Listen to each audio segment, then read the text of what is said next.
Notre voyage va nous conduire de Cholet jusqu'en Carélie, république du nord de la Russie.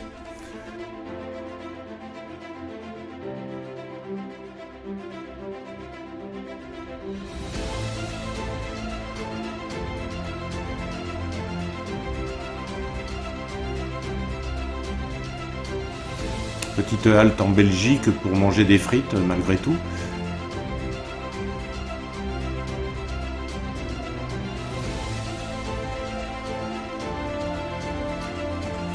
Notre première étape nous conduit en Allemagne.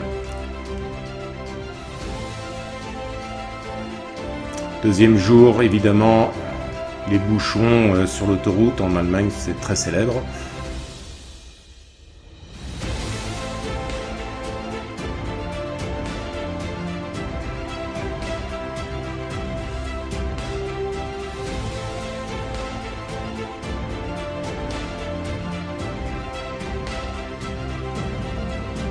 Et nous voici en Pologne. Évidemment, c'est pas les autoroutes allemandes.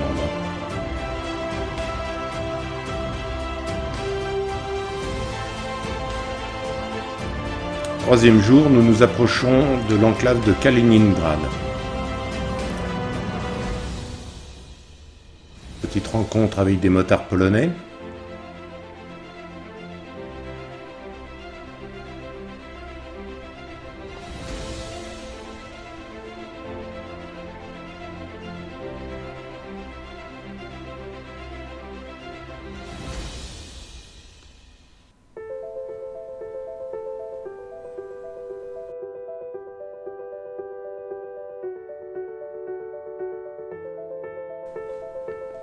Arrivé à Kaliningrad.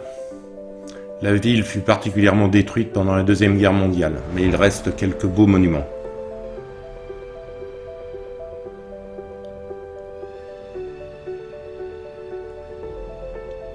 Kaliningrad est réputé pour son ambre. Il y a des magasins partout.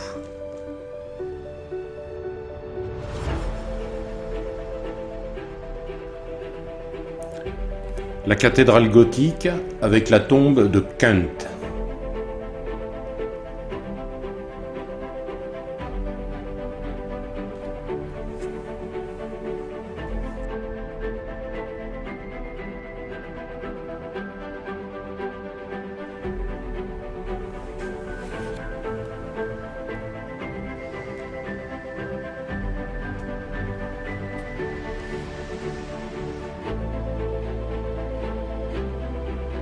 Arrivé à Yantarny où nous faisons une petite pause sur la plage.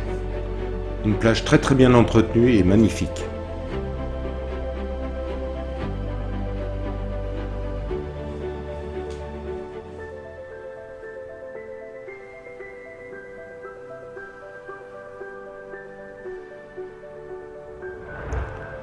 Arrivé à notre hôtel avec un pauvre ours en guise de tapis.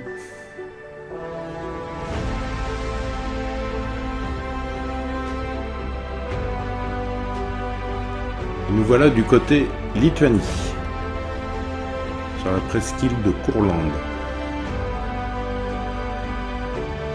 Les premières utilisations de notre drone, qui donne une vue magnifique de cet isthme.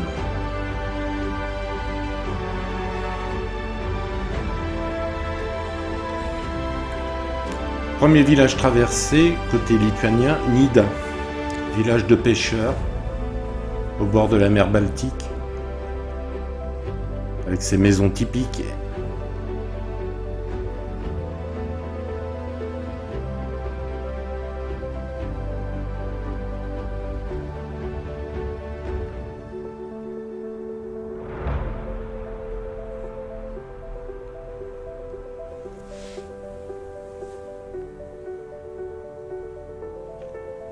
Pour quitter l'isthme, nous sommes obligés de prendre un bac. Traverser 5 minutes.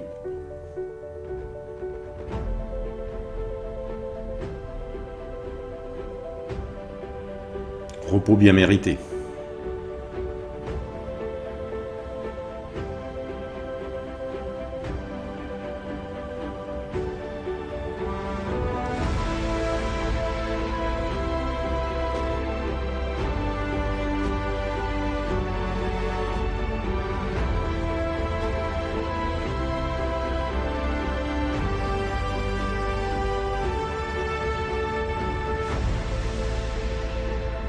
Nous ferons une halte à Riga. Et encore une fois, nous rencontrons des motards lituaniens. Très sympa.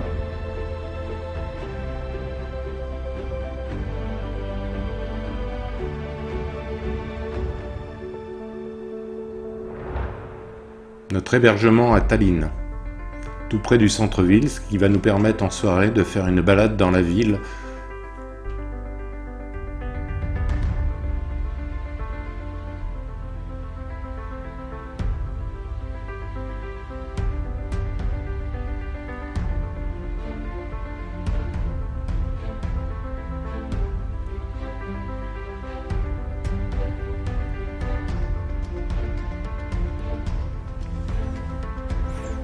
En arrivant à Narva, nous passons par une zone de pré-enregistrement pour le passage de la frontière entre l'Estonie et la Russie.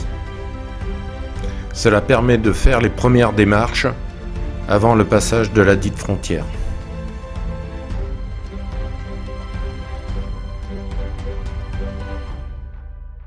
Trois heures de passage de frontière, un peu compliqué. Nous sommes enfin en Russie, nous sommes plus qu'à 130 km de Saint-Pétersbourg. Nous venons d'essuyer un très léger orage qui a duré même pas 3 minutes. La météo est relativement clémente, il fait même chaud et lourd.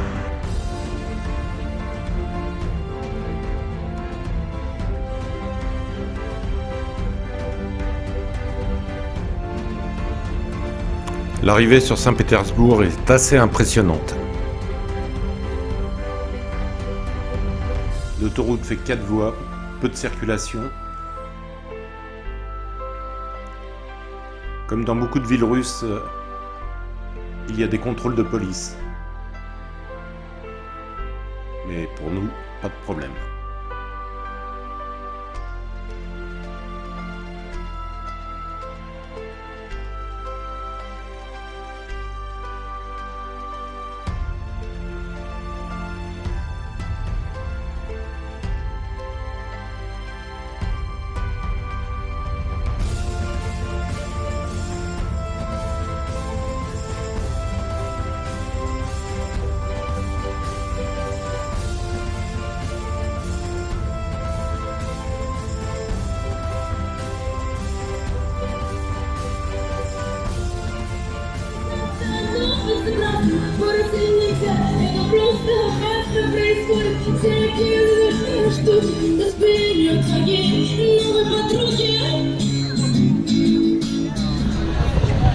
Nous sommes en train de marcher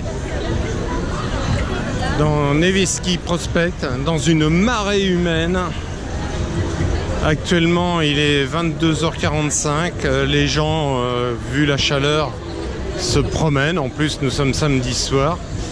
Et là, c'est vraiment absolument impressionnant. Regardez un peu cette foule compacte, c'est surréaliste. On a du mal à marcher.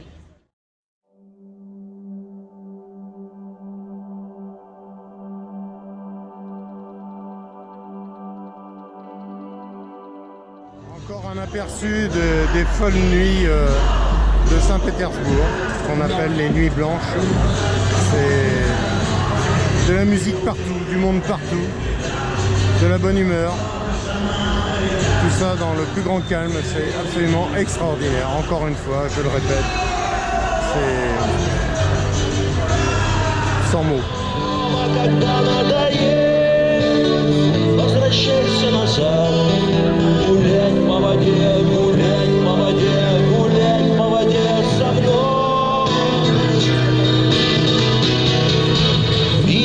Там на горе возвышается крест, под ним с десяток солдат.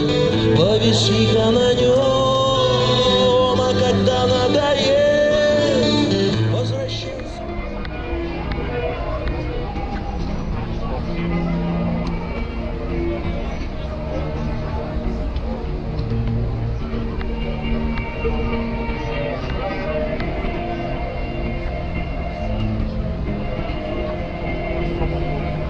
Il fait encore jour et pourtant il est 1h40 du matin. Convoi officiel, ça rigole pas.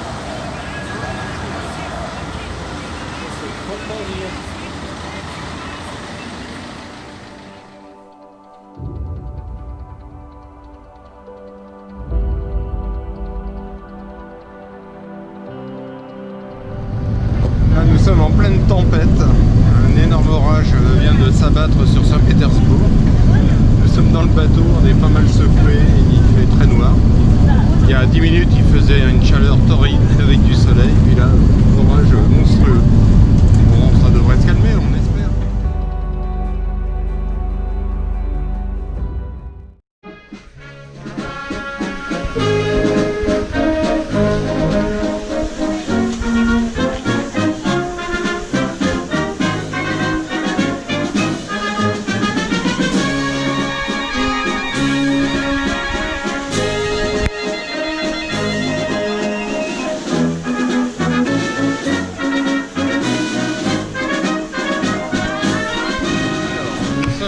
Ici au palais Peterhof, un palais absolument somptueux avec toutes les fontaines en or.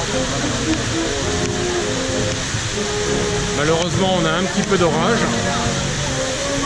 ce qui rafraîchit quand même malgré tout l'atmosphère qui est quand même très très lourde.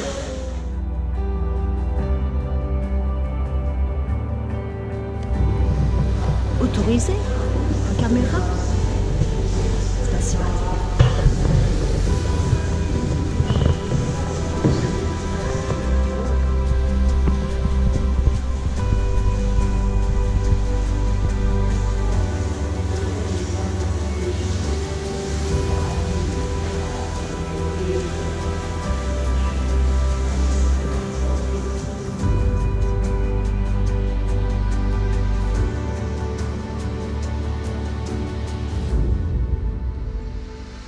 À notre retour de Peterhof, nous allons assister à une course entre deux hydroglisseurs. C'était assez sympa. Mine de rien, les bateaux russes, ça fonce.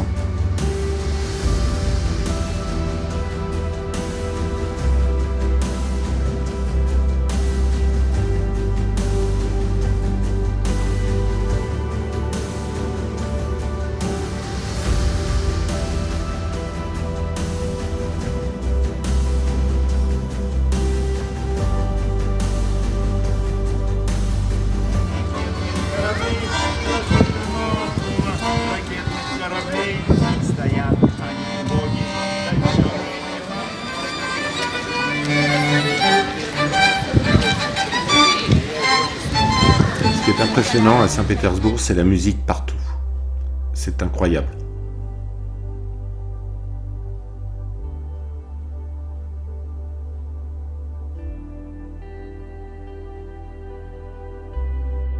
В ходе признаков мы сегодня пройдем по большому круговому водному маршруту по 5 реконканалам. Le lendemain, nous faisons une excursion en bateau sur les canaux de Saint-Pétersbourg qui nous donne une vue complètement différente des différents monuments de la ville.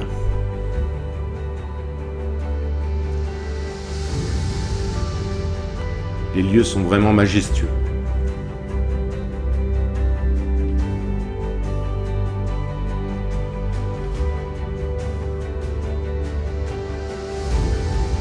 Ah, le métro de Saint-Pétersbourg.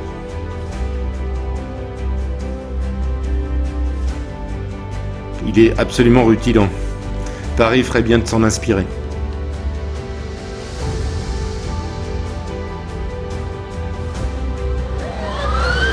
Petit clin d'œil à mes amis pompiers.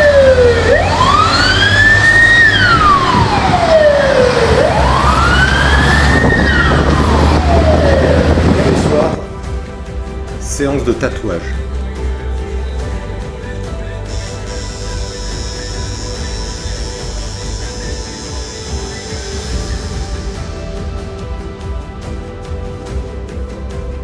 Notre hébergement à Saint-Pétersbourg, tout près du centre-ville.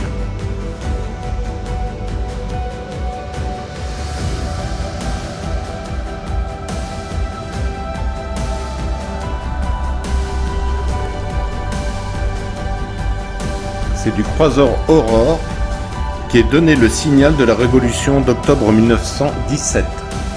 Ce croiseur a été totalement restauré. On est à la sortie de la ville, c'est immense à traverser Saint-Pétersbourg, beaucoup de circulation, faut faire vachement gaffe. On va où là? Slisselburg.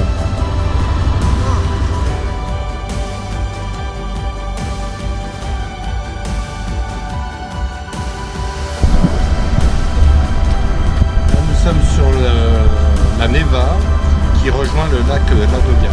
Nous allons voir une forteresse.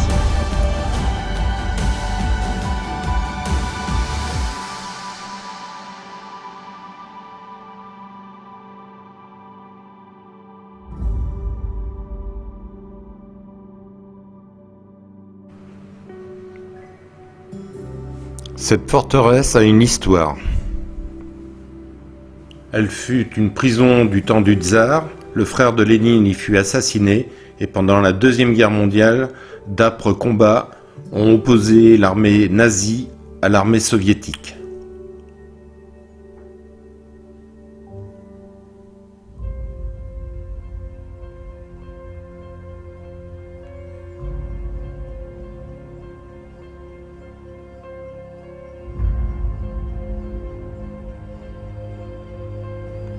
Pendant notre périple sur les terres caréliennes, nous allons longer régulièrement les lignes de front de la Deuxième Guerre mondiale opposant l'armée soviétique à l'armée nazie.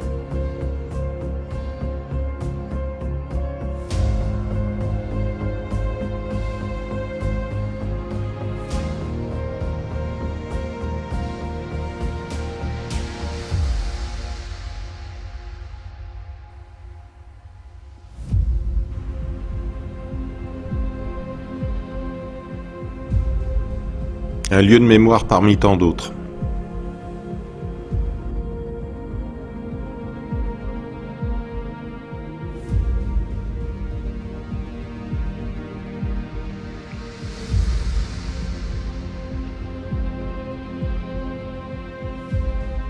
Cette petite église est vraiment magnifique.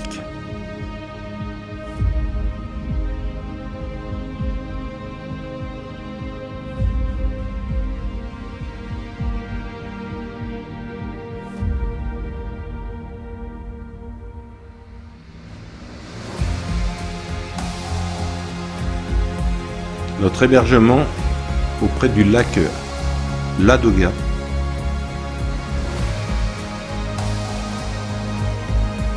Nous sommes entourés d'eau.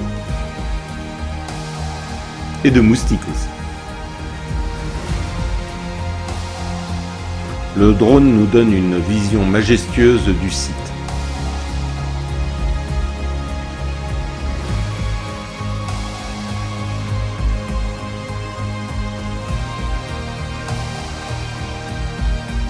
Alors nous sommes sur les carrières de Ruskela qui ont servi pour la création de certains monuments de Saint-Pétersbourg. Nous sommes pas très loin du lac Ladoga.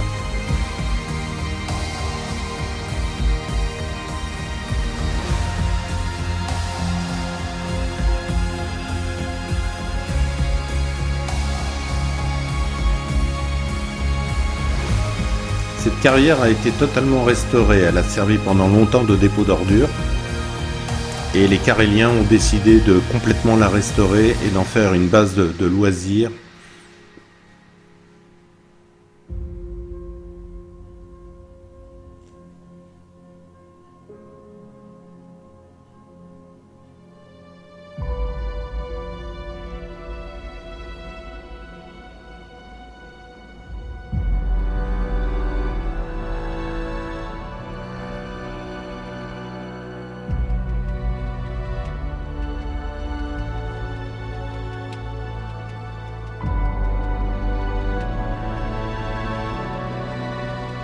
Toute la Carélie est recouverte de forêts et de lacs.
À Petrozavodsk, des sculptures ornent le bord du lac Onega.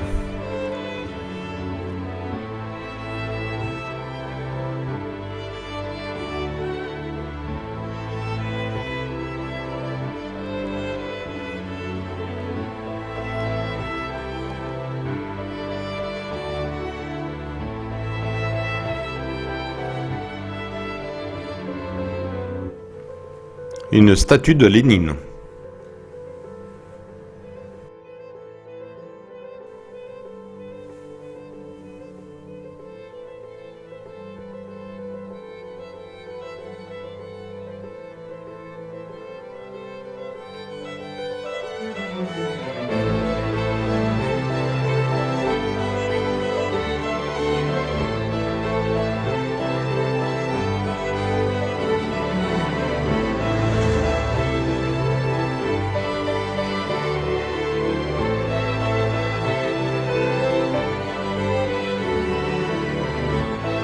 Dans toute la Carélie, les ours sont omniprésents.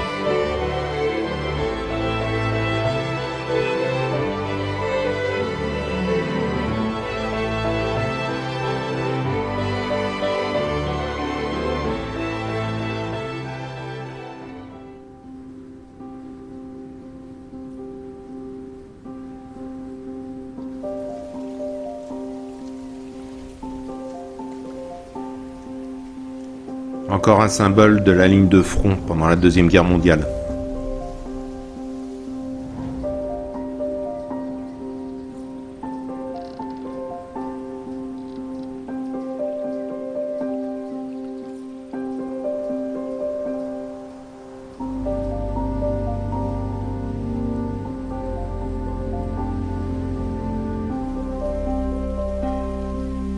À la sortie des cascades, nous nous arrêtons dans cette auberge qui fait aussi camping et nous allons déguster de succulentes brochettes.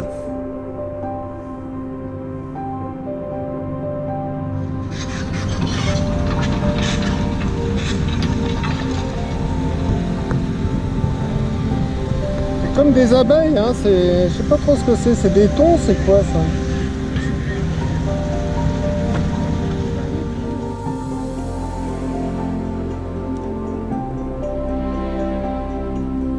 La route Saint-Pétersbourg-Mourmansk est régulièrement en travaux, mais dans l'ensemble, elle est très très bien entretenue.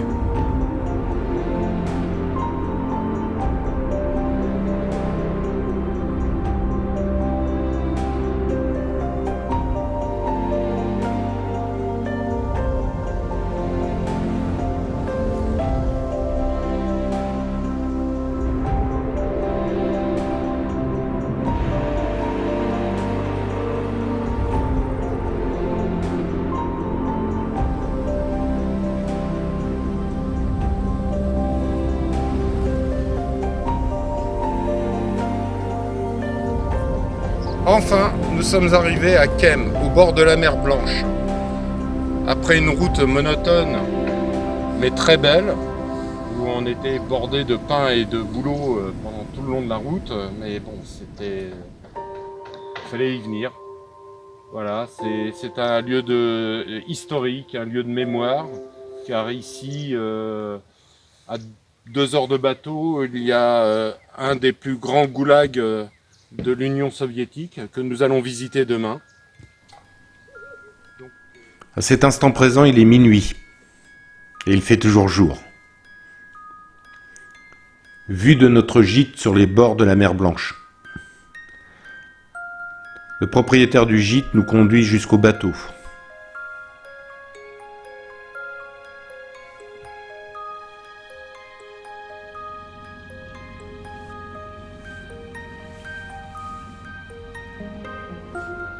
Une mouette patriote qui vient saluer le drapeau national.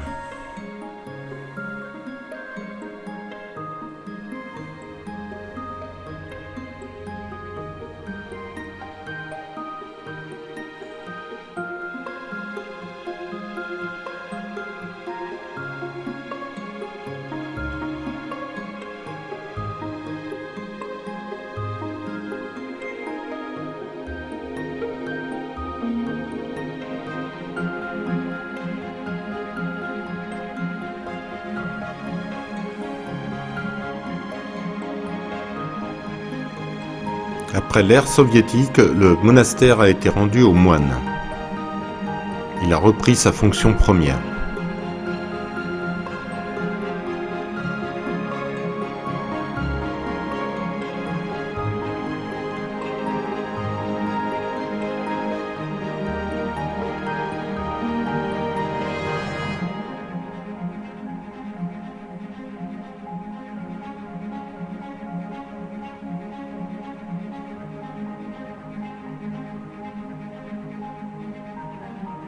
Le Oise qui va nous servir à l'excursion sur les îles.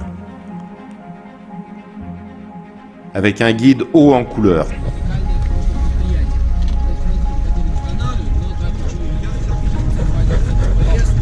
Nous sommes actuellement dans un véhicule russe très célèbre. Ça secoue énormément.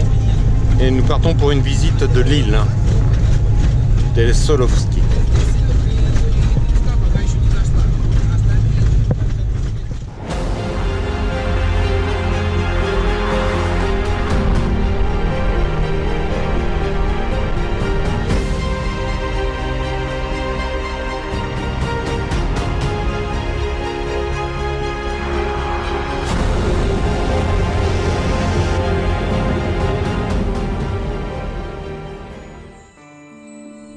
Ici ont été fusillés plusieurs opposants politiques. De cet endroit furent tuées des centaines de personnes qui furent précipitées dans le vide.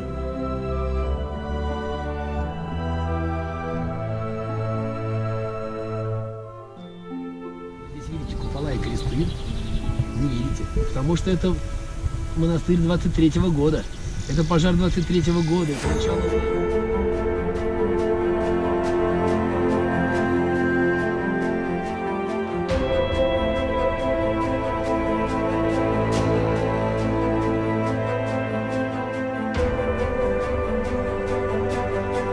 Contrairement à certaines idées reçues, toute la Russie n'est pas polluée. L'eau ici est d'une limpidité extraordinaire. Пить захотела. No vodka. Не. Водка туда. Вода.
Jean-Luc, un petit coucou de Ken, bord de la mer Blanche qui est derrière nous. Alors on est en t-shirt mais il fait pas très chaud, très beau, mais pas mal de vent. Je pense qu'on doit avoir une quinzaine de degrés, peut-être 18, mais on n'a pas de thermomètre. Voilà, et donc comme promis, on va consommer ton pâté. Non, c'est des rillettes. Enfin ton pâté, ta rillette. Merci Brigitte. On va débuter les rillettes ici et la deuxième partie du bocal sera consommée au cercle polaire, comme promis. Voilà, donc je vais prendre une petite vodka à votre santé à tous les deux. Voilà, avec le verre ad hoc.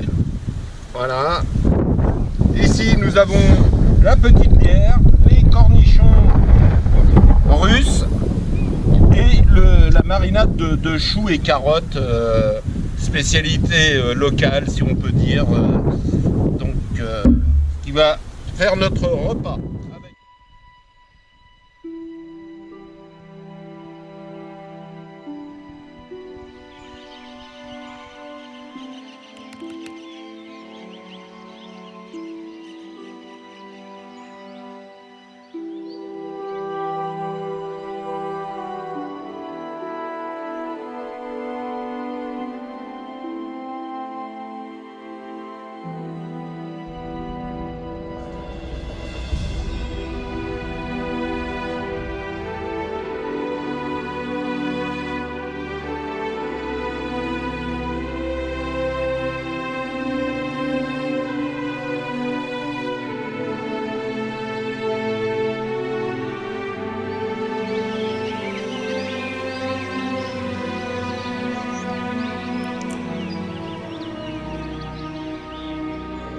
De cette vue de drone, dans le bas de l'image, nous voyons l'embarcadère d'où partirent les prisonniers pour le goulag.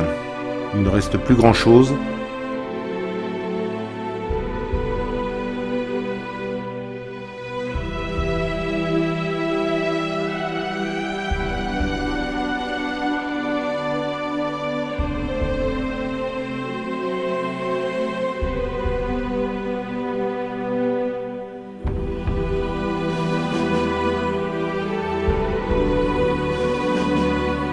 Cette église servit de lieu de tournage pour le film Highland, un film russe célèbre. Donc là, nous sommes au bord de la mer Blanche. Nous partons ce matin pour le point le plus haut de notre périple, Cercle Polaire, pour ensuite partir dans les terres caréliennes que sur de la piste. Donc c'était pour vous faire un petit coucou de notre dernier jour sur les bords de la mer Blanche qui est derrière nous.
Alors nous sommes au Cercle Polaire et nous mettons notre petit autocollant de notre voyage.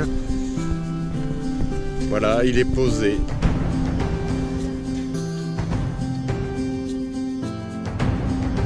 Objectif ultime de notre voyage, le Cercle Polaire. Nous y sommes. Il fait très beau, il fait environ 17 degrés. Tout va bien.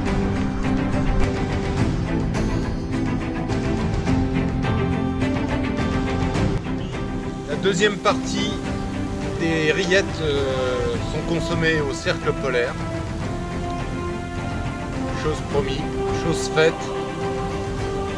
Nous allons les déguster en pensant bien à vous. On vous aime. Voilà.